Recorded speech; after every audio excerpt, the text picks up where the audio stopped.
வசுதேவசுதம் தேவம் கம்சஜானூரமர்தனம் தேவகி பரமானந்தம் கிருஷ்ணம் வந்தே ஜெகத்குரு.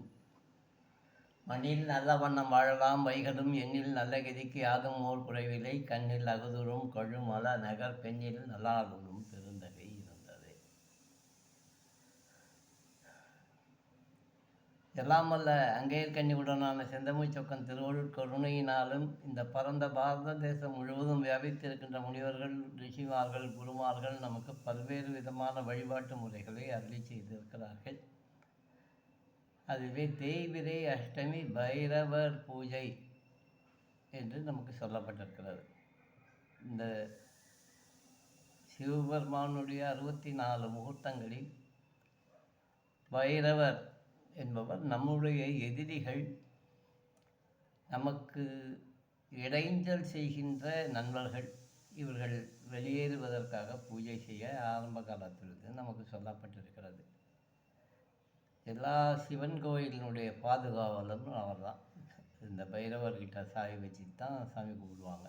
இன்றைக்கி அந்த ஜாம பூஜைக்கு நீங்கள் போனீங்கன்னா சுவாமி அம்பாள் தான் பள்ளியறை பூஜை முடிஞ்சவுடனே இந்த போய் சண்டிகேஸ்வரர்கிட்ட இன்றைய நிகழ்ச்சியை பூராத்தையும் இது பண்ணி அதுக்கப்புறம் பைரவர்கிட்ட தீபாவளி பண்ணி, சில கோயில்களில் யமனே பைரவராக இருந்திருக்கார். யம பைரவனாக நிறைய கோயில்கள் இருக்கின்றன. இன்றைய தினம் செவ்வாய்க்கிழமை, ஆஷாட மாதம், தேய்பிரை அஷ்டமி. இது கார்த்திகை மார்கழி மாதத்தில் வருகின்ற காலபைரவாஷ்டமி, மகாதேவாஷ்டமி மாதிரி ஒரு முக்கியமான நாள். இன்றைய தினம் நாம் பைரவருக்கு போய் 5 விளக்கு ஏற்றி நம்மளுடைய பிரார்த்தனைகளை நாம் தெரிவித்தோமானால் அந்த பிரார்த்தனைகள் நிறைவேறும் என்று நமக்கு தர்மசாஸ்திரங்கள் சொல்கிறது. இந்த ஆஷாட கிருஷ்ணபட்ச பைரவர் பூஜை என்பது குடும்ப ஒற்றுமை.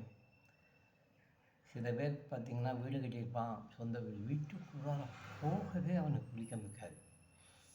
போய் தானே ராத்திரி படுத்துருப்பான். ராத்திரி 1 மணிக்கு கூப்பிட்டா ரெடியாக இருப்பான் வெளியில் வர்றது. வீட்டில் கணவன் மனைவி சண்டை, சகோதரிகள் சண்டை, தாயார் தகப்பனார் சண்டை, வீடு வாஸ்து பிரகாரம் சரியாக கட்டப்படாத ஒரு சூழல். அதே மாதிரி தொழில், கடையில் உட்காந்தா தூங்குவோம், கடைக்கு வெளியில் ரொம்ப சுறுசுறுப்பாக இருப்பான். கடைக்கு வெளியிலேருந்து ஒரு வியாபாரம் பண்ணான்னா அது அவனுக்கு நடக்கும். கடைக்குள்ளார உட்காந்ததே தூக்கம் வரும், வியாபாரமே வராது. ஒருத்தன் இப்போ வந்தாலும் வியாபாரம் படியாது. இந்த மாதிரி இருக்கிறவர்கள் இந்த அஷ்டமியை அவசியம் கும்பிடணும். நம்முடைய நாத்திடி சீதலாதேவி மகாமாரியம்மன் கோயிலில் சதுர்முக பைரவர் வச்சுருக்கோம், பிரதிஷ்டை பண்ணியிருக்கோம். இந்த 2015 கும்பாபிஷேகத்தின் போது சதுர்முக பைரவர், சதுர்முக வாராகி பிரதிஷ்டை பண்ணியிருக்கோம். இன்றைக்கி ஆஷாட நவராத்திரியினுடைய அஷ்டமி தேதி. அதனால் இன்றைக்கி சாயங்காலம் பைரவருக்கு ஒரு 5:45 மணிக்கு ஒரு சிறந்த அபிஷேகம் செய்து, சாத்துக்குடி அபிஷேகம் பண்ணி இன்றைய தினம் இந்த பூஜை செய்ய இருக்கிறோம். யார் யாரால் முடியுமோ அவங்கெல்லாம் ஒரு 5:45 வந்தாங்கன்னா 6:30 மணிக்குள்ளே முடிஞ்சிடும். ஒன்றும் ரொம்ப நேரம் ஆகாது. வெளிச்சத்துலேயே போயிடலாம். நிறைய பேர் நம்ம கோயிலுக்கு வர்றதுக்கு பயப்படுறான். வெளிச்சம் இல்லை சார், பயமாக இருக்குது சார். இல்லை, கவலைப்படாதீங்க, வெளிச்சத்துக்கு முன்னாடியே உங்களை அனுப்பிடுறேன்.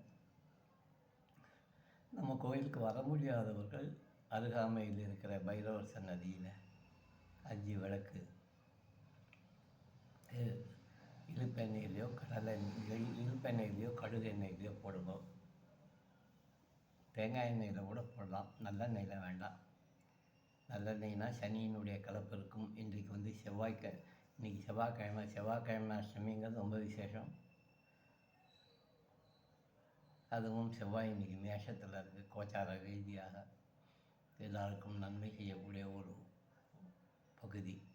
அதனால் இன்னைக்கு பைரவர் பூஜையில் எல்லோரும் கலந்து கண்டு எல்லா நலன்களையும் பெற வேண்டும்.